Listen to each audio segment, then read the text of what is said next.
Espace TV, les grandes gueules, le top des GG. On interroge l'histoire ce matin, mesdames et messieurs, avec cet invité exceptionnel. Vous le voyez à l'écran, Dr Kouressi Kondé, il faut le rappeler, président de la CANEC, Convention des acteurs non étatiques de Guinée, mon cher Titi.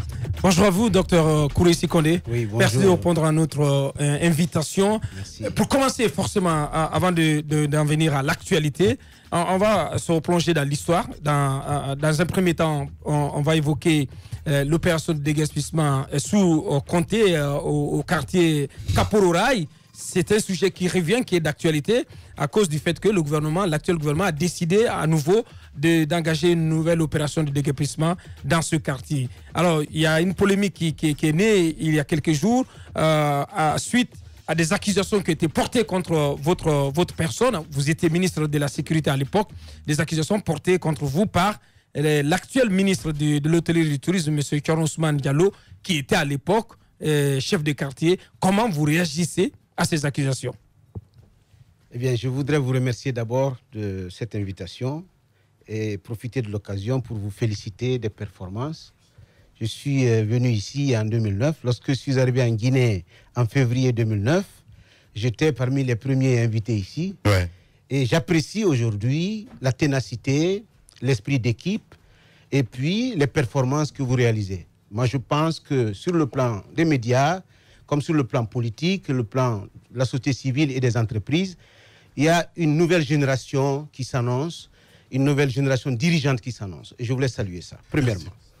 Et deuxièmement, je suis très gêné et même peiné d'être amené à revenir à des questions qui n'intéressent pas l'actualité, qui n'intéressent pas la vie du Guinéen aujourd'hui, qui n'ont aucune influence, aucune incidence. Comment ça s'est passé? J'étais invité chez vos collègues et en pleine émission, Abou Bakr a interrompu, enfin, pendant la publicité, il m'a approché, il a dit, attention, il y a un ministre qui a appelé, il dit qu'ils sont à la présidence, ils sont un certain nombre en train d'écouter l'émission et le ministre dit qu'il a une communication à faire. Très bien, j'ai dit, mais pourquoi pas? Je ne m'attendais à rien d'autre qu'une communication. Et le ministre Thierno Ousmane qui prend la parole pour dire non, ce n'est pas une autre communication, c'est par rapport à votre invité que vous qualifiez d'homme de la paix, de ceci, cela. Et puis il enchaîne, c'est lui qui m'a arrêté, il m'a condamné pendant 5 mois, c'est lui qui a arrêté celui-ci et celui-là. Ce que j'ai envie de dire aujourd'hui, les Guinéens doivent avoir la réconciliation avec la vérité, de la réconciliation avec la vérité, de la modération et de la retenue. Ce dont il est question, c'est la manière dont le gouvernement de l'époque a géré Kapororaï que je regrette. J'ai été celui qui a attiré l'attention du président Lansana Conté sur la gravité. Et c'est un de mes camarades de l'IPK, qui Mamadian Gongoré, qui est venu à mon ministère attirer mon attention sur ce qui s'est passé. Qu'à cela ne tienne. Je revendique, Dieu est mon témoin, avoir été celui qui a dit au président Lansana Conté, président, allez-y, jetez un coup d'œil. J'ai des amis, quand je pense à Bouakar Bari, Bébé Sport, qui était avec moi au conseil d'administration, il a perdu sa maison. Je n'aurais jamais fait ça pour tout l'or de Bourré. Mais il y a un fait. Qui était chef de quartier? Et de quoi parle-t-on? On parle de Kapororaï. On ne parle pas de Kouroussa ou de Sigiri ou de Zérekoré. On ne parle même pas de Conakry, on parle d'un quartier. Et il y avait un chef de quartier. Il y a eu déguerpissement militaire, pas policier ou gendarme, militaire. Je n'étais pas ministre de la Défense. Et lorsqu'il y a déguerpissement, il faut que cela soit justifié. Le ministre Thierno Ousmane, Alpha Ousmane, le ministre Alpha Ousmane, qui est le ministre de l'Habitat, il est là aujourd'hui, il peut le témoigner. J'ai, de près ou de loin, jamais été mêlé à cette affaire, premièrement. Mais je suis enseignant, et quand je vois les sorties de M. Thierno Ousmane, j'ai envie de lui enseigner 2 choses. Premièrement, le ministre de la Sécurité ne condamne pas. C'est le ministre de la Justice qui condamne, premièrement. Un auxiliaire de police, un officier de police est un auxiliaire de justice. Il ne peut pas procéder à une arrestation sans une réquisition du procureur ou du juge. Ce n'est pas le ministre de la Sécurité qui fait ça. Bon, cette méconnaissance des procédures peut amener les uns et les autres, je dis bien la méconnaissance des procédures, à accuser celui que tu n'aimes pas. Je pense qu'il faut sortir de ce débat. J'ai envie de dire à M. Thierno Ousmane Diallo ce matin qu'il est ministre de la République. C'est le langage. Son comportement doit être inscrit dans l'action gouvernementale. Il n'est plus l'étudiant agité en Biélorussie. Il n'est plus l'opposant de l'époque avec Bamamadou, que je salue, auquel je rends hommage. Il est aujourd'hui ministre de la République. Et nous, en tant que citoyens, nous attendons de lui un comportement et un langage. J'ai pu parler avec lui ce matin en préparant l'émission. On avait souhaité qu'il intervienne également. Il m'a fait comprendre qu'il regrettait amèrement les propos qu'on vous attribue dans la presse, selon lesquels vous aurez dit que lui, à l'époque, aurait fait venir des peuls du Fouta pour racheter des terres qui appartiennent à l'État. Est-ce que vous confirmez que vous avez tenu de tels propos, docteur Kourissi? Par quoi on peut expliquer, sinon, si c'est le contraire, docteur Kourissi, par quoi peut-on expliquer cette concentration d'une même communauté sur une zone donnée? Je veux une explication intellectuelle. Il faut que l'énergie positive, il faut que les Guinéens s'emparent de l'énergie positive. C'est-à-dire, il faut avoir le courage de dire la vérité et de sortir des débats inutiles. Il n'y a pas de Kouroussa dans ce quartier. Il n'y a pas de Sigiri ou de Macenta là-bas. C'est Wanindara. C'est ça. Et aujourd'hui, ce que nous déplorons, nous combattons ceux qui disent l'action du gouvernement, l'action de la police, l'action de la gendarmerie, de l'armée, c'est contre les peuples. Parce qu'ils sont installés là-bas. Moi, je me bats contre l'ethnocentrisme depuis que j'ai commencé mon engagement politique. Donc, qu'on ne me dise pas qu'à Caprorail, il y avait toutes les communautés réunies. Ce que je condamne de la part du chef de quartier et ce que le ministre de l'Habitat a condamné, c'est moins les populations qui ont été installées que la manière dont ces populations ont été installées. Il a fait une déclaration en Conseil des ministres. Il a été sommé d'aller vers le chef de quartier, je dis bien, et lui dire d'arrêter ça. Mais à l'époque, l'opposition était vigoureuse, la tension était vive. Lorsque les gens sont venus pour intervenir, il n'y avait plus de dissuasion. Ce sont les militaires. Et j'ai regretté, je le regrette encore aujourd'hui. Je dis à Thierno Ousmane, le problème qui se pose à nous aujourd'hui, sur l'axe Bambeto-Koza et Kabelin, c'est un problème de resocialisation, d'intégration. Ce n'est pas un problème de personne il y a 20 ans de cela. Voilà, on va évoluer. Docteur Kouressi Kondé, il faut le rappeler, notre invité ce matin. On s'intéresse à présent, toujours en reflétant notre histoire, à l'arrestation de l'opposant Alpha Condé, à l'époque, qui est devenu président de la République.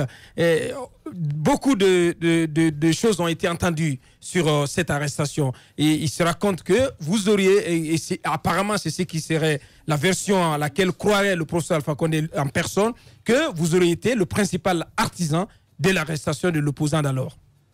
C'est faux. Ce n'est pas vrai. Et je voudrais profiter de votre invitation pour dire une chose. Et c'est important pour moi. Je n'aborderai plus cette question. Je n'en parlerai plus. Peut-être un avocat en parlera. Moi, Kouressi Kondé, c'est que Kouressi Kondé, je n'en parlerai plus. Et pour plusieurs raisons, vous me permettez d'en citer quelques-uns. Allez-y. Premièrement, il y a 20 ans de cela que cette situation s'est passée, déroulée. Tous les médias, toutes les radios, toutes les télés guinéennes du continent et de la diaspora m'ont posé cette question pendant 20 ans. Posez la même question, le Premier ministre Sidia vient de parler. Posez la question au président Alpha Condé.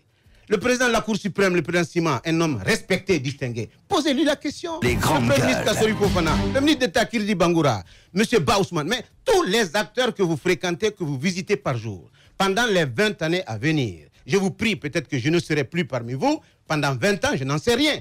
Vous ne verrez pas une seule personne qui vous dise Kouressi a été mêlé de ça. J'en profite pour saluer le doyen Souleymane Diallo du Lynx, qui a quand même le courage de dire écoutez, Kouressi, j'étais de près dans cette affaire, j'ai suivi de près, Kouressi n'était pour rien, premièrement. Deuxièmement, cette question a été vidée juridiquement. Juridiquement, parce que la chose, le chef d'accusation que le gouvernement a présenté, ce n'est pas Kouressi qui a présenté. C'est atteinte à la sûreté de l'État. Et c'est le ministère public qui défendait l'État. Je ne suis pas ministère public. La condamnation a eu lieu. Ce n'est pas moi qui condamne. pendant ce procès, les représentants du gouvernement ont dit que j'étais du côté de Alpha Condé. J'en ai souffert. Moi, j'ai été limogé du gouvernement dès le début du procès parce qu'on considérait qu'en tant que Malinké, c'est moi qui fournissais, qui donnais des informations et des renseignements aux avocats et aux amis du président Alpha Condé. Donc, il y a prescription. Pendant 20 ans, une affaire qui a été jugée, exécutée et vidée, personne n'a plus le droit d'en parler. Les grandes gueules. Deuxièmement, il n'y a pas eu de mort d'homme derrière. Vous savez ce qu'il y a eu derrière? Un président de la République. En tant que musulman, Dieu dit Innamal yusri yusra, fa innamal yusri yusra. Quand tu as la souffrance, tu acceptes Dieu, tu as la grandeur. Mais quand tu as la grandeur, assume la grandeur. Ouais. Docteur Kouressi Kondé, ce matin chez les juges, allez-y. 2 questions. La première, par rapport à Kaporaï, il y a quand même eu à l'époque aussi quelques exactions. Le ministre actuel du Tourisme en parle, même s'il relativise, puisqu'il appartient maintenant au gouvernement, comparativement aux différentes à ces tueries auxquelles nous faisons face maintenant avec ces manifestations politiques. Qu'est-ce que vous pouvez en dire? Est-ce que ces violences-là sont explicables? Est-ce qu'on peut trouver une explication à tout cela? Et parce qu'il explique quand même qu'à l'époque, il y avait eu des gens qui ont été enterrés nuitamment, des arrestations, mais aussi beaucoup de parents, beaucoup de familles qui ont perdu leur fils. Et la deuxième question que j'aimerais poser, c'est à la prise de fonction du président Alpha Condé. Moi, quand même, ça m'a beaucoup étonné que l'un des premiers actes qu'il ait pris, c'était de vous limoger de votre poste. Pourquoi? Vous étiez en train d'assumer, et de façon, c'est mon appréciation personnelle, de façon assez très très bonne, assez noble, votre rôle. Alors, pourquoi? Parce que je me suis dit, tiens, est-ce qu'il n'avait pas quelque chose en cœur contre Kouressi Kondé? L'un des premiers actes qu'il a pris, c'était de limoger le médiateur de la République. Pourquoi? Très bien, ça c'est une question pertinente et la question m'intéresse. Premièrement, moi je suis aujourd'hui l'un des plus vieux leaders politiques, je ne dis pas par l'âge, leader politique de la Guinée. Parce que mon parti, l'ARENA, a été créé en 1992 parmi les 5 premiers partis politiques. Je suis cadre malinké, je ne me suis pas aligné derrière le RPG.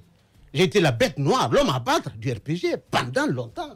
Les grandes gueules. À partir de l'arc-en-ciel, que les esprits se sont ouverts, qu'on a ouvert le parti. Donc, je me bats contre l'ethnocentrisme. J'ai considéré, et avec le président Alpha Condé, et avec le grand frère Sirajo Diallo, qu'il y avait un alignement, un positionnement ethnique, une stratégie ethnocentrique que nous allons payer très cher, tôt ou tard. Que Dieu nous protège. Amen. À partir de ce moment-là, je ne suis pas dans la ligne, dans la philosophie de leur démarche de conquête du pouvoir. Il n'y a aucune raison qu'ils puissent me faire la part belle. Ceci dit, je ne suis ni rancunier, ni demandeur, ni nostalgique. Ce que je fais aujourd'hui contre la violence, je suis dans la non-violence, c'est mon éducation familiale. Je suis d'une famille soufie, je suis d'une éducation, c'est l'école guinéenne. J'ai jamais fait du mal à un être humain. Jamais tué, jamais condamné. Je ne mens pas, je peux me tromper, je ne trompe pas. Que les Guinéens acceptent de faire la part des choses. Ni Kaporaï, ni l'arrestation d'Alpha Condé. Tu ne verras pas. Demandez à Mounjourou Chérif ou à n'importe quel magistrat qui était mêlé, même pas une commission. Les grandes gueules. J'étais toujours soupçonné d'être un malinké lié à ça. Et un jour, j'ai dit à un proche du président, dites au président, que la prison qu'il a purgée, je le regrette. Dans ces prisons-là, j'ai perdu beaucoup de parents dans l'histoire de la Guinée. Mais lui, il s'en sort sans égratignure, sans blessure, avec toute sa lucidité, jusqu'à devenir président de la République. Il a été aidé. Je l'ai aidé. Bien. Ça m'a coûté cher. Voilà, 10 minutes à passer ensemble. Allez-y, Roby. Alors, l'autre versant de notre atmosphère politique, c'est le rôle que jouent les coordinations régionales. Est-ce que vous êtes de ceux qui pensent qu'il faut les dissoudre parce que 2 coordinations se distinguent dans des langages qui n'apaisent pas la tension sociale? C'est notamment le Kuntigi de la Basse-Côte et celui du Alpoulard, des déclarations sulfureuses qui mettent de l'huile sur le feu. Beaucoup d'observateurs pensent aujourd'hui qu'il faut dissoudre ces coordinations-là. Les grandes gueules.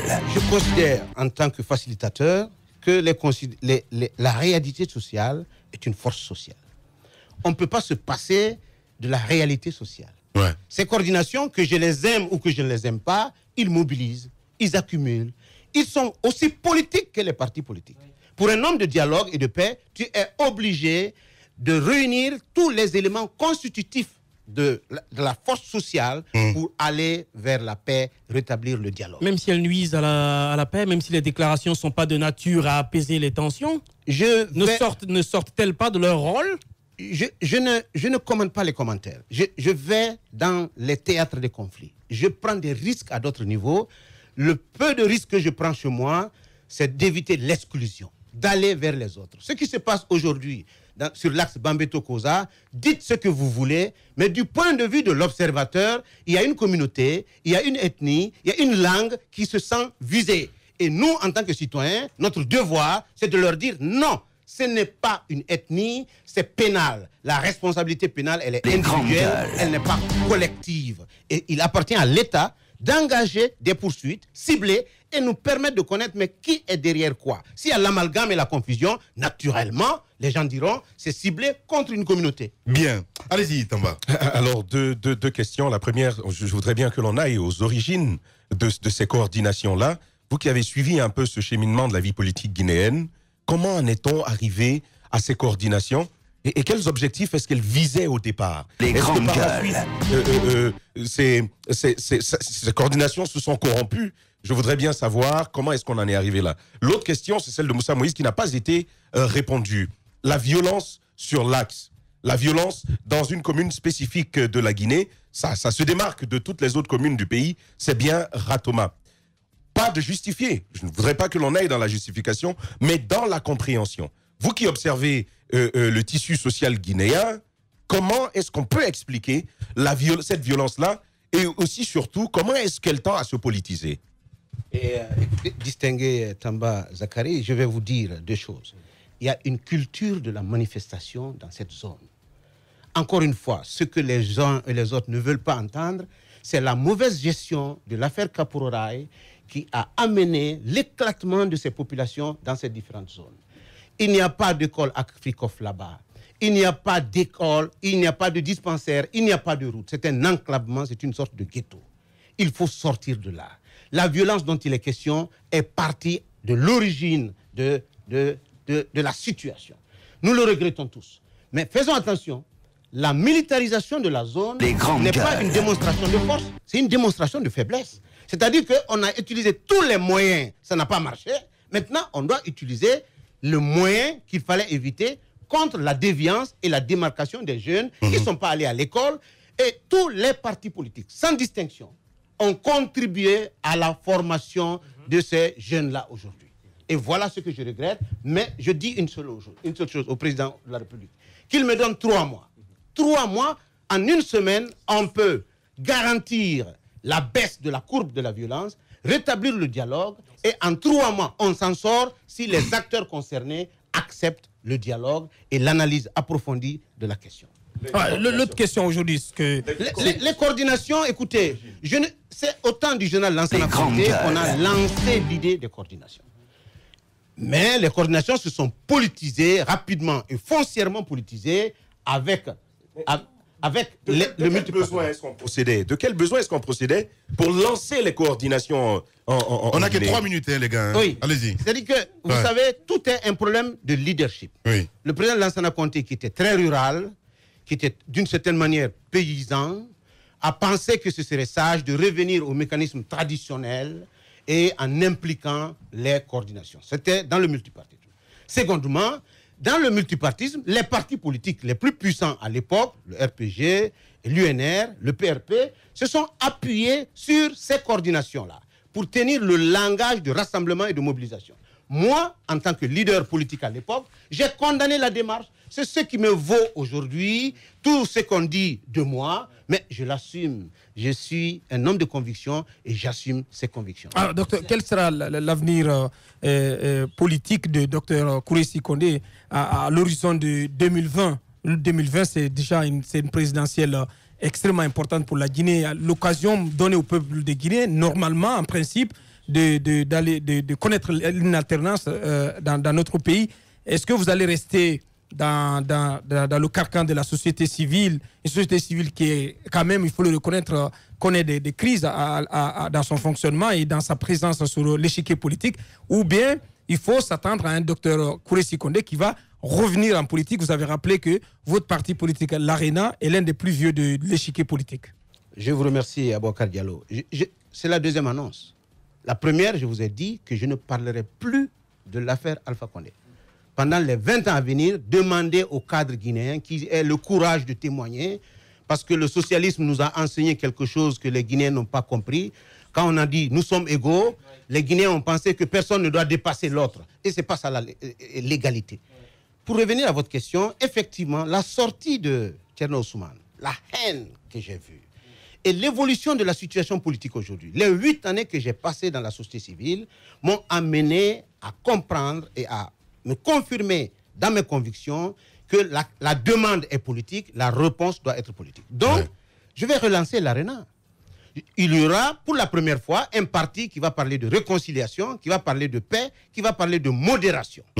Et dans ces conditions-là, naturellement, j'ai commencé par la société politique. Ce qu'on me reproche, on n'a pas donné de preuves.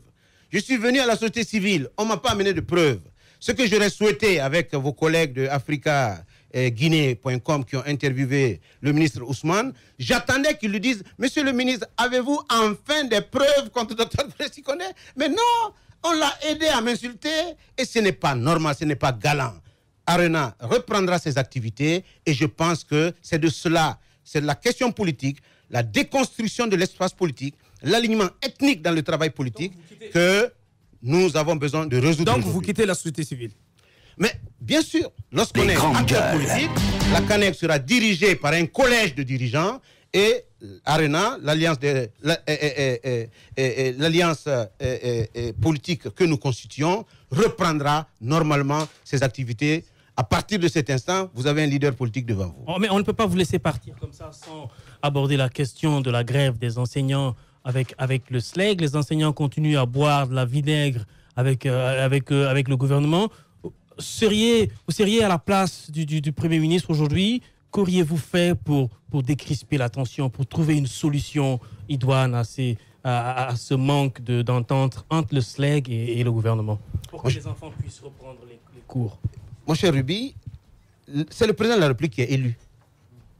Je demanderai respectueusement au président de la République de se concéder, de payer cet argent. J'ai parlé avec Souma. Ce que je regrette, c'est que les difficultés qu'il m'a présentées, c'est-à-dire que cette diabolisation du Premier ministre, je dis, écoutez, je n'ai pas accès au président de la République, mais j'ai accès au Premier ministre. Je les ai mis en contact. Le Premier ministre a cédé. Il a dit, oui, je vais le recevoir, on peut parler. Mais après, Souma n'a pas suivi. C'est-à-dire que lorsque tu t'es battu, moi j'ai commencé à soutenir Souma en novembre 2017. J'étais à ses côtés. Je l'ai défendu ici même. Alors, le ministre Damantan est parti, Kao Kare est parti, le gouvernement Yula est parti, Souma est là. Mais ne rebellote pas la même méthode. On te tend la main, demande les 8 millions, mais reste aux 8 millions. Nous sommes des facilitateurs. Le premier outil que nous utilisons dans la médiation, ce sont nos relations personnelles. Et j'ai voulu mettre ça à contribution. Malheureusement, je n'ai pas été compris. Encore une fois, Souma est un citoyen comme un autre. Le président de la République est le chef de l'État. Il n'a qu'à donner cet argent, qu'on sorte de cette situation, de cette crise sociale, pour nous attaquer à d'autres crises qui nous attendent pour le développement de la Guinée. Docteur Kouressi Condé, notre invité ce matin chez les Grandes Gueules, l'annonce évidemment maintenant. Il est leader politique. Espace TV, les Grandes Gueules, le top des GG. Oui, avec Docteur Kouressi, on va essayer de proposer à la télévision évidemment quelques personnalités et il va nous dire un petit peu ce qu'il pense parce que maintenant il est leader politique à l'instant T. Titi. Pour commencer, Docteur Ibrahima Castro Fofana, qu'est-ce que vous pensez de lui? C'est un homme de parole, un homme de principe. Aujourd'hui, Premier ministre. Je pense que sa communication doit être renforcée et améliorée. Mais c'est un homme pour lequel j'ai beaucoup de considération. Il ne ment pas. Et il a une grande connaissance des dossiers d'État. Alpha Condé, le président. Le président Alpha Condé, contrairement à ce que l'on pense, je pense que c'est un génie politique. Quelle que soit la nature de nos relations, je considère, je comprends, parce que je ne l'ai pas aidé à m'aimer. Moi, j'assume ce que je dis. Je veux me lever pour collaborer, je ne veux pas me courber pour collaborer. Bien. Donc, à partir de ce moment-là, je pense que l'homme peut être utile à la Guinée. Il a un parcours impressionnant. Il y a un de ses amis d'école qui m'a dit récemment en France, il dit, attention, c'est pas un animal politique, c'est une bête politique. Une bête. Alors, il dit que c'est le plus haut niveau de l'homme politique que vous avez. Mais dans ces conditions, qu'il nous aide à faire la paix. Bien. Qu'il nous aide à faire la cohésion sociale et que les ethnies se sentent intégrées et rassurées. Domani Doré. Ah oui, une admiration. Je dis, il y a une nouvelle génération dirigeante qui s'annonce. Et je suis admiratif de ce que chacun de vous représente dans ce sens en la matière. On a commencé par réveiller l'histoire, on va essayer de réveiller les morts. Le feu général Lansana Conté. Le général Lansana Conté était un homme d'État qui avait une grande capacité d'écoute et qui faisait confiance aux cadres. Il les laissait travailler. On lui rendait compte. Naturellement, il ne fallait pas attendre de lui ce que l'académicien allait faire, mais il a prêché et réussi l'installation du multipartisme, le vote de la loi fondamentale le 21 décembre 1990, la guerre à nos frontières au Libéria, en Sierra Leone, les remous en Guinée-Bissau et en Côte d'Ivoire, j'étais auprès de lui. Nous avons sécurisé le pays à nos frontières et à l'intérieur. Je pense qu'on doit lui rendre hommage. Cellou Dalein Diallo. Cellou est un ami, Cellou est un homme de paix, comme Kassori est un ami. L'amitié, pour moi, est une vertu. Je sélectionne mes amitiés. Alors, Cellou, aujourd'hui, est chef de file de l'opposition, 2 fois est candidat aux élections présidentielles. Au 2e tour, c'est un record. Cellou est un homme de paix, dans mon entendement, que les circonstances sont en train d'amener à l'extrême. Mais nous pouvons résoudre ça. Je suis sûr que les promesses, quand elles sont tenues et respectées, Cellou reviendra à de meilleurs sentiments. Mais c'est Akabari qui quand même fait son entrée avec fracas dans la politique. Admirateur, les Siaka, les Gassama. Écoutez, si vous me demandez de faire la liste... Les Macanera. C'est autre chose. Je dis au président de la République qu'il a réussi une chose, il a déconstruit l'espace politique. C'est-à-dire que le porte-parole de l'opposition devenant porte-parole du pouvoir, le porte-parole du pouvoir... Alors, vraiment, ce n'est pas une image que je... C'est le Ronaldinho, quoi. Voilà, ce n'est pas une image que j'aurais... On aurait tellement continué avec vous. Merci beaucoup, Titi. Candidat en 2020, parce que c'est la question qu'on n'a pas posée hier à Siakabari. Il est trop tôt. Maintenant, oui, trop tôt. Oui, il est trop Est-ce que tôt c'est une perspective à laquelle vous songez le matin quand vous vous rasez? Je vous remercie de penser à moi. Et le moment venu, on en parlera. Pour l'instant, pas candidat. Oui, pour l'instant, pas candidat. Voilà. Espace TV, les grandes gueules, le top des GG. La femme est synonyme de ça, de paix, ben oui, cher ami. Ben oui, mais il faut que beaucoup de monde prennent l'exemple sur ces femmes-là. Je suis fier de vous. Pour une fois, il n'y a aucune violence, il n'y a pas eu de casse. Oui. Et ça se passait juste à côté du rond-point de Lambani. Ouais. Tout le monde, ceux qui n'étaient pas intéressés, concernés par la manifestation, passaient, chacun rentrait. Et encore une fois, c'était à 1 heure de pointe parce que c'était vers 16h, 17h. 1 heure d'affluence, mais la circulation était fluide. Le groupe de femmes était arrêté. Elles scandaient leur slogan. Elles avaient la photo des victimes. Franchement, j'étais admiratif. Bravo. Et ce qui retient mon attention, c'est quand on cite un membre du gouvernement et elles disent assassin. Comment on dit Roby. Assassin. Bien. Mais sauf que je suis pas assassin. Les grandes gueules. Ça vous explique comment vous dire. Oh, ça c'est la bonne. C'est déjà bien qu'on ait laissé ces femmes manifester parce que c'est là que se trouvait le problème, parce qu'il ne faut pas oublier que ces mêmes femmes ont été gazées lors de leur dernière marche. Je crois que ça s'est passé du côté de Dixine. On a dispersé leur manifestation. J'ai vu cette photo d'ailleurs, vous avez publié sur Facebook. Exactement. Maintenant, c'est pas ce qui s'est passé cette fois-ci pour qu'on les laisse simplement manifester. C'est pour vous dire que lorsqu'il n'y a pas de mauvaise volonté, une mauvaise volonté de part et d'autre, les choses peuvent bien aller. De part et d'autre. Ça peut bien marcher parce que il y a la loi, il y a notre constitution qui le dit, parce que jusqu'à présent, moi, je n'arrive pas à comprendre qu'il y a une volonté ferme d'interdire toute manifestation, et pour les politiques, et pour les enseignants, et pour la société civile. C'est assez compliqué.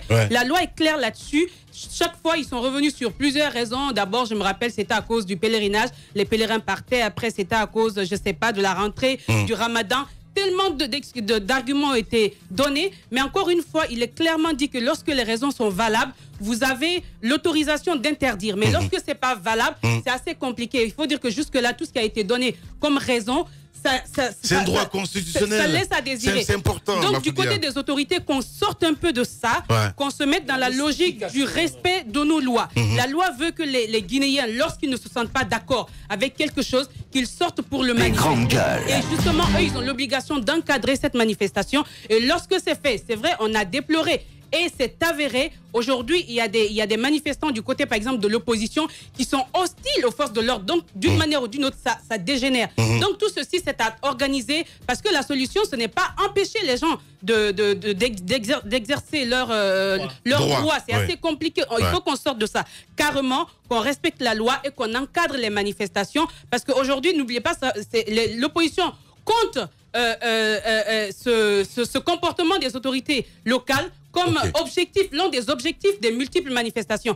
Aujourd'hui, quand vous les écoutez, ils disent qu'ils manifestent pour le respect de leurs droits. Donc déjà, pour sortir de cela, ça ne devrait même pas être un problème qu'on permette aux gens de manifester. La solution se trouve un peu... Oui, de manière civilisée.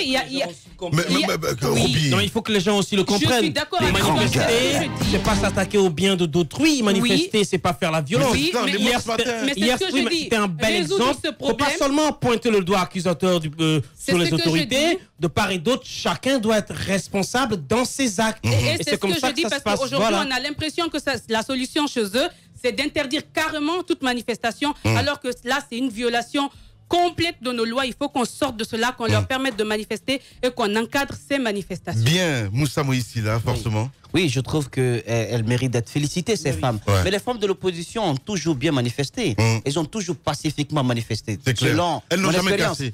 La dernière fois que j'ai vu une femme de l'opposition en colère qui tenait une pierre en main, elle a tenu la pierre jusqu'à la fin de la manifestation. D'accord. Oui, c'est-à-dire que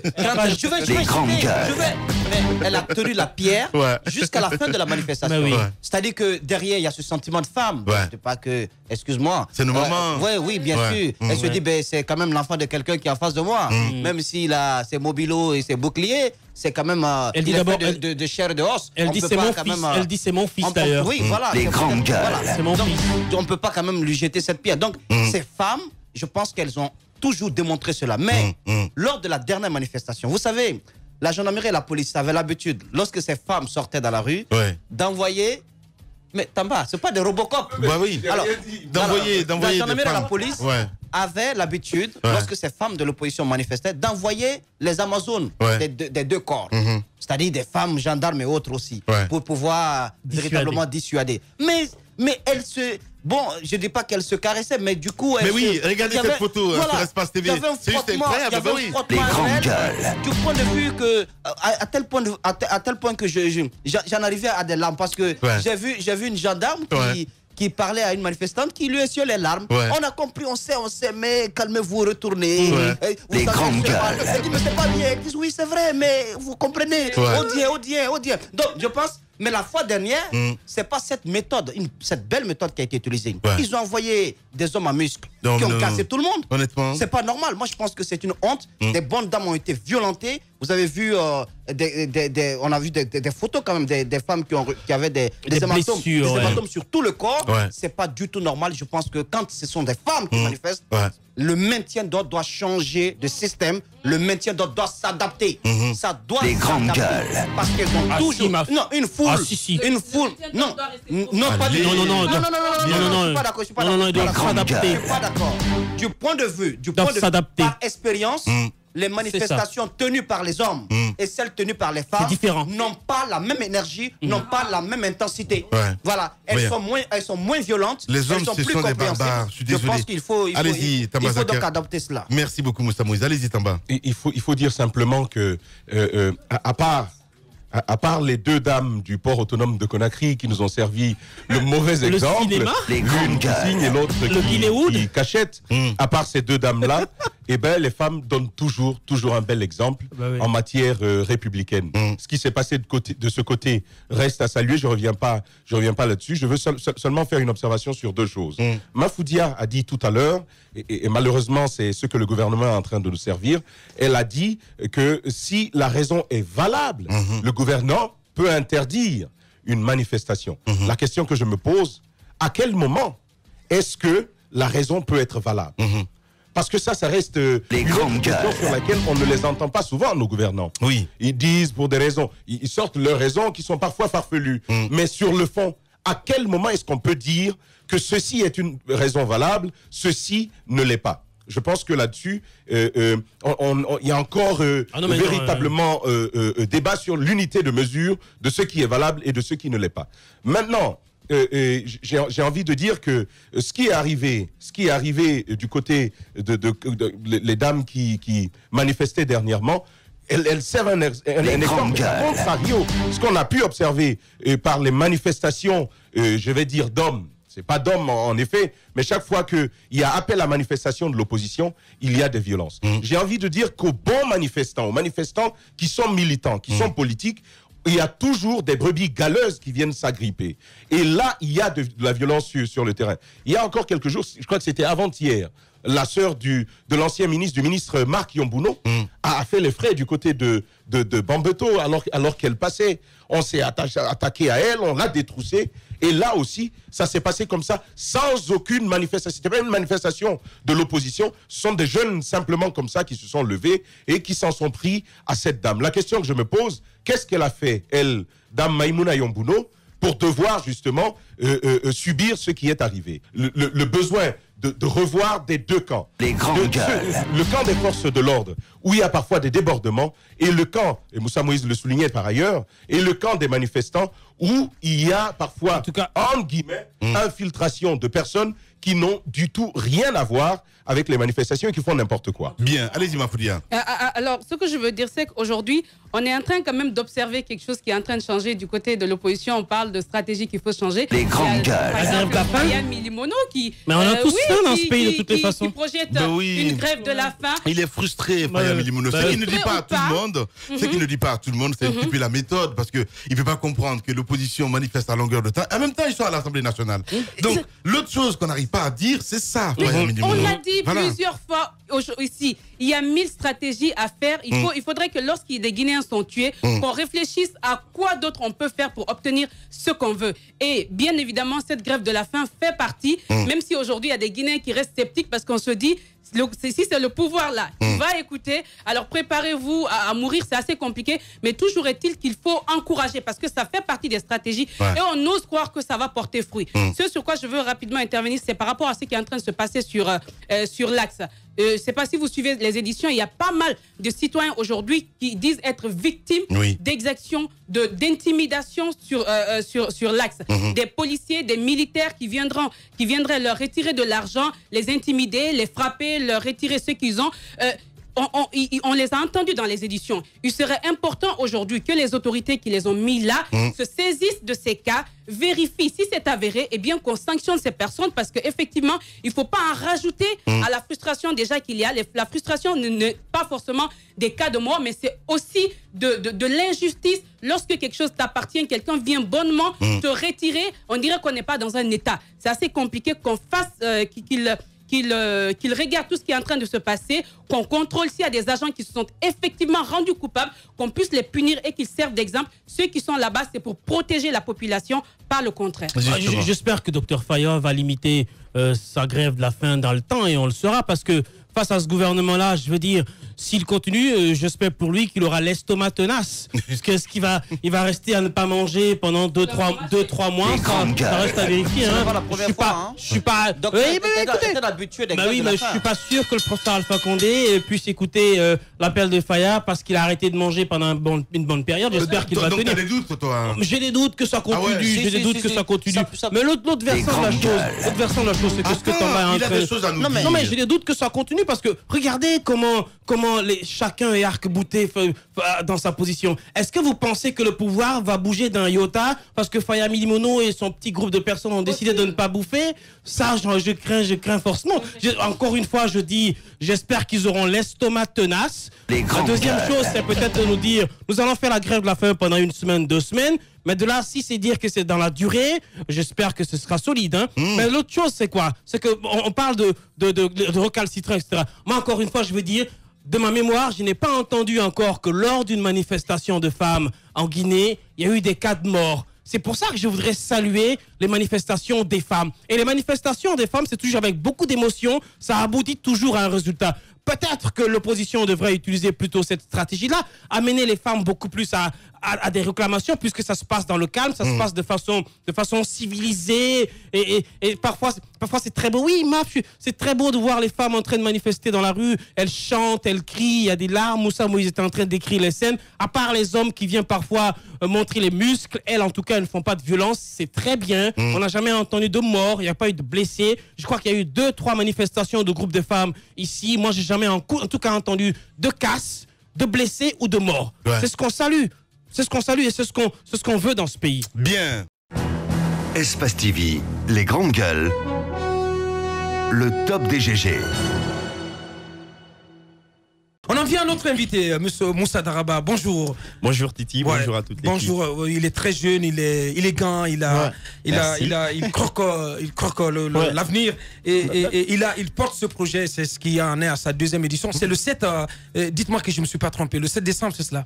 Cette année, c'est une des particularités. L'événement ne se tient pas sous une seule date. Bien. Voilà, on le tient sous 3 dates. Il y a autre chose qu'on a greffé à la première édition à la soirée. Bon, peut-être et pour cette édition, avant de commencer et de nous parler de la particularité, dites-nous quel enseignement avez-vous tiré de la première édition que vous avez organisée ici à Conakry?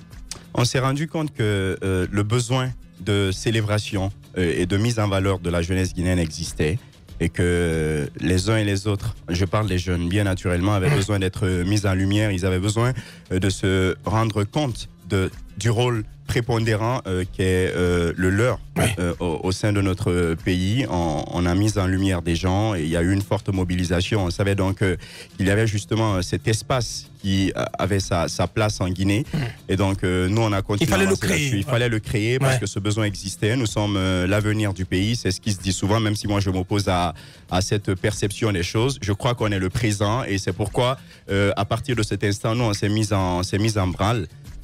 Pour justement célébrer la jeunesse guinéenne. Oui. La première édition, comme le rappelait Basseko, vous avez mis la barre très très haut. On a vu ce qui s'est passé, cette cérémonie haute en couleur du côté de Prima Senta. Et vous êtes arrivé à la conclusion que tout s'était très bien passé, qu'il n'y a pas eu de choses à améliorer cette année.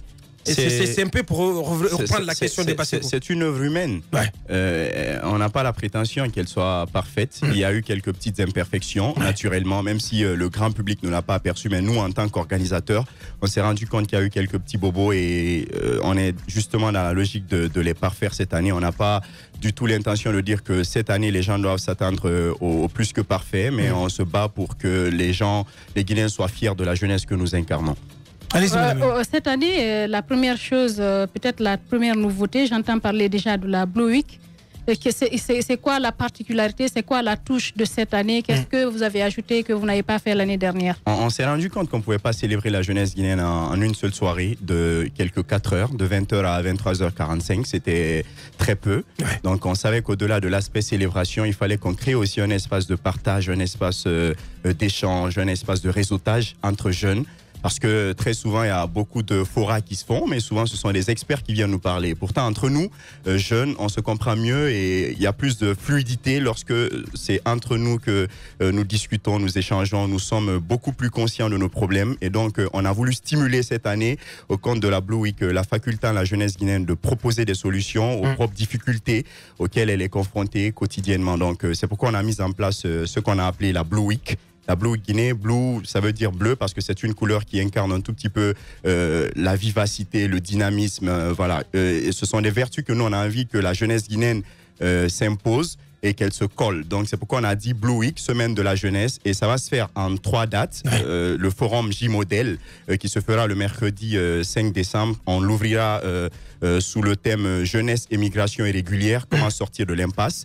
Donc il y a le ministre monsieur Gabriel Curtis qui sera intervenant, monsieur Alpha Bakar Bari de Jatrofa qui sera le modérateur de cette grande conférence, madame Zeynab Kamara de l'enseignement supérieur qui va se retrouver, et monsieur Muntaga Keita, beaucoup de tous des jeunes, justement des jeunes qui se feraient un chemin. Ça sont les personnalités, parce qu'on a bien dit, il y a des experts qui viendront justement appuyer les analyses des jeunes. Il y aura 2 panels. Non, je comprends un peu. En fait, ce sont des jeunes qui se font un chemin, mais qui seront face à d'autres jeunes. Justement, à d'autres jeunes. Il y aura 2 panels, je vais aller plus rapidement. Le premier, c'est femmes et entrepreneuriat numérique, parce qu'on a senti que les femmes ne sont pas tellement intéressées par cet aspect. Pourtant, celles qui sont là-dedans réussissent. Et donc, c'est un espace aussi dans lequel elles peuvent se faire valoir et se faire entendre. Quelques modèles jeunes qu'il y a dans ce secteur, on a voulu les mettre en avant, et celles-ci viendront justement animer ce premier panel. Et le deuxième, c'est potentialité et richesse de la Guinée, comment en faire une opportunité pour sa jeunesse. On dit qu'on est un pays très riche, mais il n'y a pas de possibilité, il n'y a aucune perspective qui nous dit que les jeunes sont pris en compte. Donc on a voulu justement mettre cet espace en place pour que les uns et les autres se rendent compte que les jeunes peuvent profiter des richesses de la Guinée. Et le jeudi, le deuxième jour, ça sera l'atelier de formation sur l'entrepreneuriat et le leadership jeune, des formations qui seront données par M. Tamba Zakari Milimono, un autre cabinet partenaire, qui viendront justement nous aider dans ce sens, justement avant de clore avec la soirée des J-Awards Guinée qui se tiendra le vendredi 7 décembre. Moussa Daraba, parlons justement de cette soirée des J-Modèles. Moussa Daraba, on a constaté qu'il y a beaucoup de catégories. Absolument. Et également, dans chacune d'elles, il y a 5 nominés. Comment se fait les lauréats? De par quoi ils pourraient se démarquer, et c'est quoi la particularité cette année? Oui, c'est important de revenir sur les critères des sélections. Parce que moi, je ne comprends pas. Dans la catégorie médias, je me permets de placer cela. Je disais hors antenne, je ne comprends pas, par exemple, qu'un jeune comme Alpha Madi Touré, du côté de 6 médias, ne se retrouve pas dans votre catégorie médias. C'est juste un exemple que je prends. Il y en a d'autres qui sont pétris de talents aussi. Comment ça se passe? Je voudrais dire tout de suite que la Miss Guinée est la plus belle femme de la Guinée, mais elle n'est pas la femme la plus belle de la Guinée. Voilà, ceux qui ont accepté de participer à notre processus sont ceux que nous comptons mettre en valeur. On a tous du talent. J'ai le mien, Titi a le sien, Madame Hiro. Tout le monde a un talent, mais ça ne veut pas pour autant dire que le fait d'être lauréat ou nominé, qu'on est le meilleur de tous les meilleurs. Voilà, il y a un processus, il y a des critères. Il y a un processus de sélection. Il y a un processus de sélection. Madame Hiro fait partie des gens, ça fait 2 éditions. Chaque année, on l'accule tout le temps, on l'appelle à 23h00 parce qu'on a envie de savoir dans le domaine du leadership féminin, les jeunes dames qui se battent et tout. Donc, voilà, donc il y a des personnalités et des institutions qu'on consulte. Il y a aussi, pour démocratiser notre événement, une ouverture qu'on fait sur notre site internet, très bien garnie d'ailleurs, pour que les jeunes qui ont un intérêt pour ce que nous faisons puissent postuler. Ceux qui échapperont aux consultations que nous faisons avec les experts et les institutions peuvent justement postuler à travers notre site internet. Mais si vous échappez à ces 2 canaux que nous créons, on n'a pas le choix. On attendra peut-être les prochaines éditions. Et parlant des critères, grand frère Bassékou, si tu permets, il y a des critères basiques, il y a des critères aussi en fonction de chaque catégorie. Voilà, les critères basiques, c'est qu'il faut être de nationalité guinéenne, absolument, parce que notre vocation est de mettre en lumière les jeunes de notre pays, la Guinée. Il faudrait aussi être âgé entre 15 et 35 ans. Voilà, c'est notre perception des choses. Je crois que selon la charte africaine de la jeunesse, voilà, est jeune cette personne qui a tranche d'âge, justement entre 15 et 35 ans. Il faudrait aussi être... Nous, on est sortis de cette tranche. Absolument, vous êtes des VJ, on vous appelle comme ça, vieux jeunes. Bien. Basseko aussi. Basseko, il est autour des 40 ans. Non, je le suis encore. Non, c'est pas vrai. C'est pas vrai. Le troisième et dernier critère, il faudrait être... Il se fait toujours jeune, plus jeune. C'est pas possible. Allez-y. Il faudrait être initiateur ou promoteur d'une activité ayant un impact social, économique, culturel ou politique dans notre pays, la Guinée. Voilà, ce sont les 3 critères basiques, mais aussi il y a des critères par catégorie. Si on va dans la catégorie politique, par exemple, il y a beaucoup de critères que je ne pourrais pas vous citer ici pour défaut de temps. Peut-être quelques noms au niveau des catégories. Oui. Quelques noms. Dans la catégorie politique, par exemple, cette catégorie qui est l'ADN de cette émission, il y a M. Ali Ouba, Mme Domani Doré, Habib Baldé, il y a Mohamed Kalo. Voilà, il y a également un cinquième nominé, je ne les retiens pas trop parce qu'il n'y a pas trop de frottement. Ça va être compliqué de les départager. Dans la catégorie média. Catégorie média, très rapidement. Catégorie média, il y a Arissa Tousso, qui est voilà, de cette la représentante. Hein. Voilà. Il faut qu'elle rafle le prix. Il y a Aminata Pilimeni, il y a Alpha Omar Bagou, Barry, il y a M. Aliou Diallo, si je ne m'abuse. Il y a aussi un cinquième. Asmi Souare. Oui, mais cette précision. La société civile, pour terminer. Oui, non, j'ai rencontré. C'est important, la société civile. Parce que l'année dernière, c'était Koundouno. Koundouno, cette année, pour nominer, il y a Aboubacar Dora. Voilà, Aboubacar Dora, il y a Ange Gabriel. Qui a beaucoup fait cette année aussi. Ibrahima Khalil Gay, il y a Mamadou Bailo Barry, Destin. Qui revient. Destin Amin qui revient cette année. Oui. Bien. Sur le processus de vote pour les nominés, j'ai entendu parler des jeunes qui disent que vous avez la possibilité de voter plusieurs fois. Expliquez-nous comment tout cela, vous avez pu mettre tout cela en place. Voilà, on a un webmaster qui s'occupe de tout ça. Même les grandes démocraties n'échappent pas à la cybercriminalité dans les processus de vote électronique. Nous n'avons pas non plus justement l'orgueil de dire qu'on sera à l'abri également. Mais nous prenons en compte justement le vote, il est unique. Mais il y a des gens qui ont cette malice parfois de contourner un tout petit peu tout le dispositif qu'on met en place pour sécuriser. Mais il y a un filtre qu'on va créer. Il y a un filtre qu'on a essayé de créer avec notre webmaster à travers lequel le vote sera justement, tous les votes suspects seront supprimés. Mais il faut dire que ce vote qui se fait, c'est l'aspect marketing de notre événement parce qu'il faudrait que le grand public soit au courant de ce qui se fait, les partages qui se font à travers les participants au processus, mais ils ne représentent que 10% du suffrage total. Les 90 autres % reviennent justement aux membres du jury qui ont été choisis sur la base de l'opinion public, de ce que les gens pensent d'eux, parce que ce sont des personnes très crédibles. Moussa Daraba, manager général de Intelligentsia Guinée, la structure qui organise donc les J-Awards. Allez-y, Jacques Léo. Ma question, puisque vous célébrez la jeunesse, je pense bien naturellement que vous avez le soutien du ministère de la Jeunesse qui aujourd'hui célèbre déjà, je crois, la journée nationale de la jeunesse. Est-ce que le ministre Mokhtar Diallo est associé à cet événement? Il accepte de vous accompagner?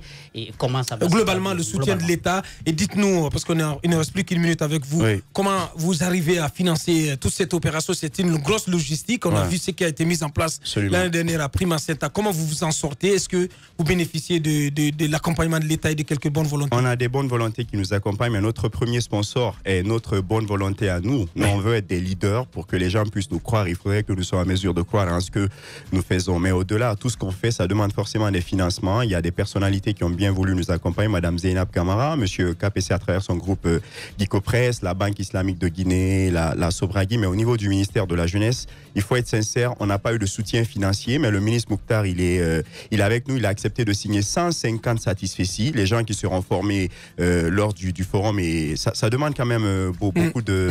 Un peu de débauche d'énergie. Absolument, débauche d'énergie et tout. Donc, il y a eu cela et on lui a demandé aussi de nous assister dans la mobilisation des personnalités, des institutions autour de l'événement. Il y a eu quelques petits couacs à certains endroits, mais je n'ai pas envie de me permettre à l'antenne de les révéler. On espère que pour les prochaines éditions, ils seront en mesure justement de nous apporter... en 30 secondes, vous vous adressez au public jeune, à la jeunesse guinéenne, pour, donc, dans le cadre de ce rendez-vous. J'ai envie de dire que la Guinée est ce pays qui nous a enfantés, qui nous a allaités, qui nous a bercés, qui nous a éduqués, qui nous a tout donné. Ce pays à qui l'on doit tout.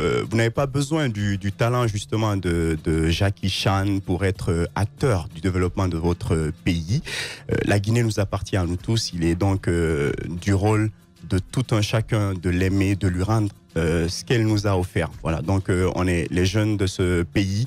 Nous ne sommes pas l'avenir de la Guinée, nous sommes plutôt son présent, que chacun s'implique dans le processus de développement. Si nous ne nous impliquons pas dans les prises de décision qui impactent sur notre avenir, on va nous imposer des choses que nous ne voulons pas et qui vont détruire notre avenir. Donc, rendez-vous donc à partir du... Le 5, à partir de 8h, déjà, il faudrait que les gens soient sur les lieux. Et on va aller le 5, ça se passe où? Le 5, c'est à Prima. Tout se passe à Prima Center. Tout se joue à Prima Center. Le 5, 6 et 7 décembre. Absolument. Le 7 décembre, c'est le clou final. C'est le clou final et que tout un chacun se mette dans son 31 parce qu'on va célébrer la jeunesse guinéenne. Bien, on sera tous du rendez-vous de Prima Center le 7.